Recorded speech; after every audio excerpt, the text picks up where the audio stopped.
Hello and welcome. I'm Natalie. Let's talk about money.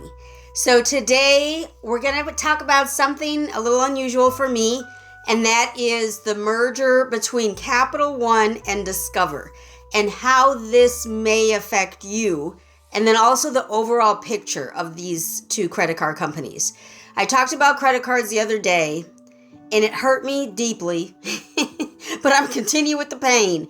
I just want to open people's eyes to the huge, not even big, it's a huge problem of credit card debt, and see if I could just convince one person to stop using credit cards, that is enough for me. So if you stop using credit cards, you let me know, and you will have made my day, maybe my year, I don't know. So we're going to talk about the merger between Capital One and Discover and see how, again, that may affect us as individuals or as consumers. So this merger was approved, or, the final okay was given on Friday, April 18th. So just this past Friday, it was approved. So they are moving forward, and they will be moving forward with this merger. Now, how might this affect you if you have a Capital One or a Discover card? It seems to me as if you are a Discover card holder, you would be impacted more than a Capital One card holder, because Capital One is purchasing Discover. And so Capital One's main way of working is what's going to most likely uphold to the changes. So what does this mean? So first, it could mean increased acceptance. So Discover cards could possibly be accepted at more locations, especially, because of Capital One's major or excessive network. Now, I don't know if you all have seen the commercials lately that Discover is accepted at nearly 99% of companies or whatever. I can't even say the ad because it just hurts my soul to say it. But those are the ads that are going out. And so they're really going to grasp onto that and say that Discover is being accepted at 99% of all retailers. So that's something that could be a benefit, mostly for Discover customers. And then there could be changes in rewards. So Capital One's plan to move its debit cards onto the Discover network could mean that changes to the rewards programs could, come to those customers. So if you have certain rewards programs with Capital One, or in that matter, Discover, those rewards programs will probably change, because it's highly unlikely that one company buys another and they accept all of the terms that the other company had. There's a reason why Discover is needing a buyout. It's not because they're a perfect company and everything is flowing nicely. That's not the reason. So they've got problems. And so hopefully Capital One is coming in to kind of save some of those or fix some of those problems. We don't know that yet, obviously. Now, the other thing is there could be, mostly for Discover customers, I'm assuming, there could be rate increases. So Capital One has a tendency to focus on the subprime members or consumers, where Discover does not at all. And so this could lead to higher interest rates for some Discover customers. Not all, because, really all of this is still based mostly on your credit score. The company, of course, has a lot to do with how much they're going to charge you, but your credit score has a lot to do with it as well. And then the next one, the fourth thing that could affect you directly, is that there could possibly be more products available to you. More products meaning more credit cards, more offers, more free miles, more cash back, more all of these nonsense offers that are offered to you when you sign up for a new credit card. And this could be possible when they switch over. So there could be new credit card offers as well as some banking services as well, because of course Discover and Capital One have their own banking lines as well. And then last that I was able to find or see or read about was perhaps more enhanced payment networks. So the combined company will have a larger payment network, which then potentially leads to more competition and lower fees for merchants.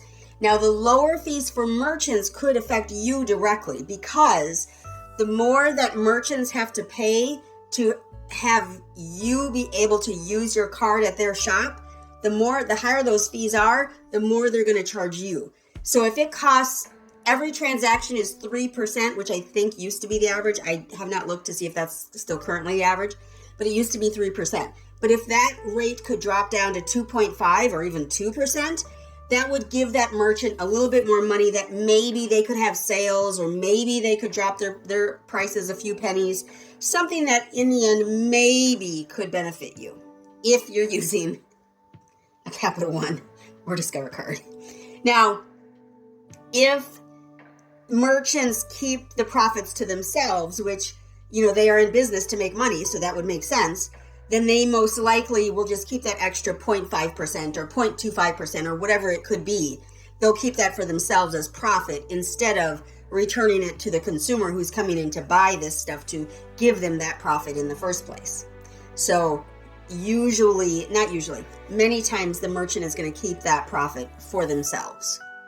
And if you would please go ahead, give the video a big thumbs up, leave a comment down below. Be sure to subscribe. When you subscribe, you should hit the bell so you know when the next video comes out.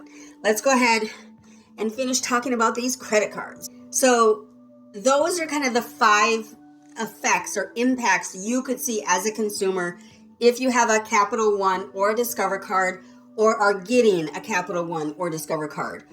I would recommend you use a debit card. That's what I would recommend. And these companies do have debit cards available, so you may as well do that instead of using a credit card. So after the Capital One and Discover merger, the combined entity will control approximately 19 to 22% of the U.S. credit card market share. That is huge, having them become the largest credit card issuer in the country. This makes them the 8th largest bank in the United States. So the top largest credit card issuer and the 8th largest bank in the United States. Why? Why are we doing this? Why are we putting our own selves, our own money, our own lives in jeopardy to make these companies rich? It does not make any sense to me. It does not make any sense to me. If you would save your money and spend it wisely, you could set aside the interest rate that you're paying. Set that aside in an investment account and watch your money grow instead of diminish.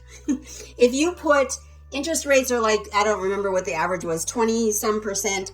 If you put just 20% away every month, because that's what you're spending on credit cards right now, probably more. It's probably like 29%. But if you put 20% away every month into an investment account, that money would grow week after month, month after month after year, and could potentially be your retirement plan. But we don't want to do that. We want to spend money that we don't have. We want to put money on credit cards. Please think logically. Think logically. This could be money you could be making instead of spending. So again, this will make, Capital One the largest U.S. credit card issuer by balance owed. And so I looked it up because I needed to know, what is this balance owed that they were talking about? So in 2025, Capital One and Discover customers will have combined credit card loan balances of approximately, are you ready? $250 billion. $250 billion. Billion with a B, not million with an M. Billion with a B. You are paying these executives to make millions. For them each to make millions. Not for us to make millions. We're not making millions. We're spending millions. Billions in the United States. Billions. Does this resonate with anyone? Does anyone see the problem here? So in the end, the Capital One will own a huge market share, up to 22% perhaps. And that's just too much for any one company to have. Let's just be honest. So the U.S. banking regulator said on the 18th that they did approve the Capital One $35.3 billion purchase of Discover Financial Services, which again would make them the 8th largest bank covered by government deposit insurance. And this is what the Fed said. Now, its assets of about $637.8 billion will comprise 2.2% of the nation's insured deposits.